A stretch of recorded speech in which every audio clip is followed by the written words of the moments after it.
Hey everyone, and welcome to today's Explainer.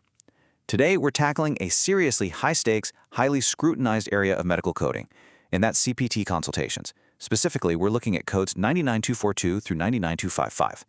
You know, as an expert medical coding instructor, I literally see coders and providers stumble over these exact guidelines all the time. But hey, don't worry. We are going to decode the 2026 CPT updates together. We'll break down this incredibly dense manual into actionable, crystal clear steps.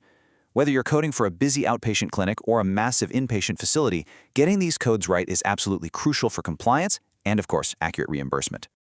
Okay, let's dive into this roadmap for today's explainer. First, we'll be defining a true consultation.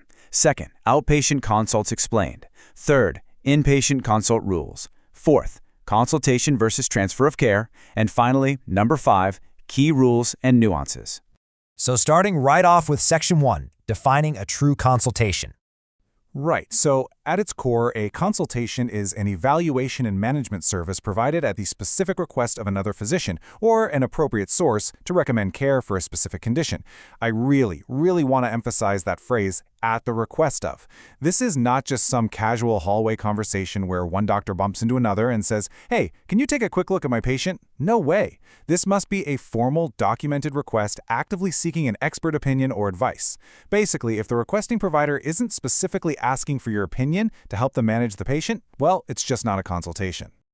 To make this totally foolproof, I want you to memorize the 3 R's of consultations. First, there must be a written request from a provider. Second, you actually have to render a clinical evaluation or opinion. And third, and this is where people mess up, the consultant's opinion and any ordered services absolutely must be communicated via a written report back to that requesting provider. I mean, think about it. If you perform this amazing hour-long evaluation but completely forget to send a distinct written report back to the doctor who asked for it, you fail the criteria. Boom. Claim denied. All 3 of these steps are strictly mandated by the CPT manual for compliance. Moving right along to Section 2, outpatient consults explained. When we're talking about office or other outpatient consultations, we're looking at codes 99242 through 99245. And a quick note, these codes apply to both new and established patients. There's actually no distinction here. Under the current guidelines, you pick your code based on either medical decision-making, MDM, or the total time spent on the date of the encounter. So the crucial point is knowing exactly where these thresholds lie. If you're going the MDM route, a 99242 requires straightforward decision-making, while jumping up to a 99245 requires high MDM. But if you're using time as your measuring stick, well, 99242 needs 20 minutes.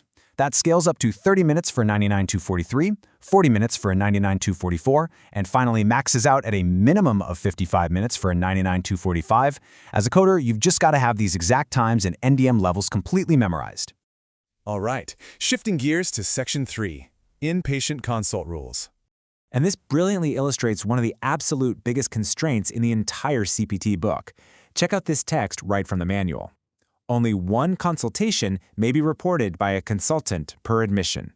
Literally just one. This means if, say, a hospitalist consults a cardiologist, that cardiologist can totally bill an initial inpatient consultation code for that first evaluation. But if they come back to see the patient the very next day, no way. They cannot bill another consult code. They are strictly limited to a single consult code per admission. Now, for these inpatient or observation consults, we're using codes 99252 through 99255. Again, you choose based on either MDM or total time. But wow, take a look at how much higher these time thresholds are compared to outpatient. To bill a 99252 based on time, you need a full 35 minutes.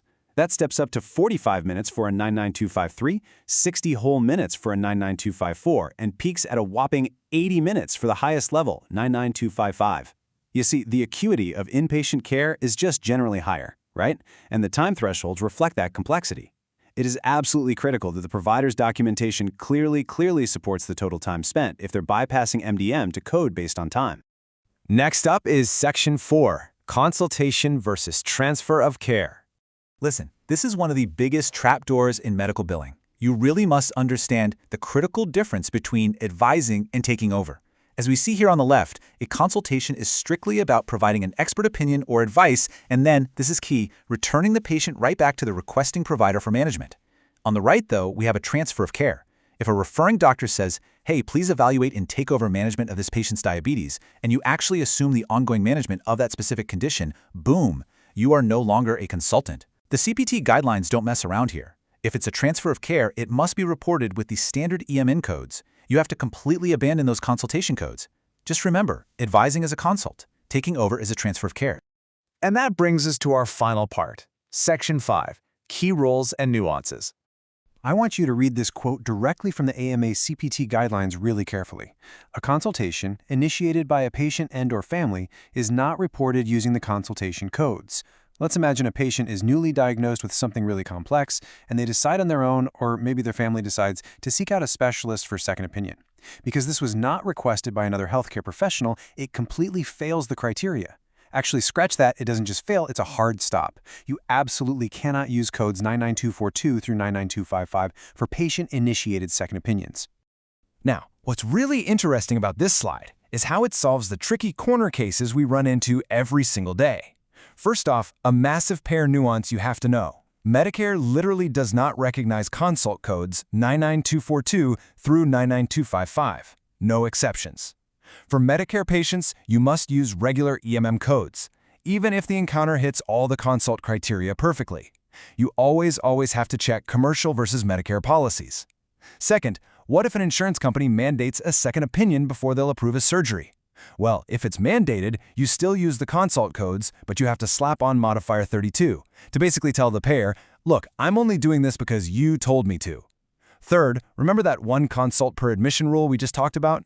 For any subsequent daily rounds by the consultant during that hospital stay, you switch over and use subsequent hospital care codes, which are 99231 through 99233.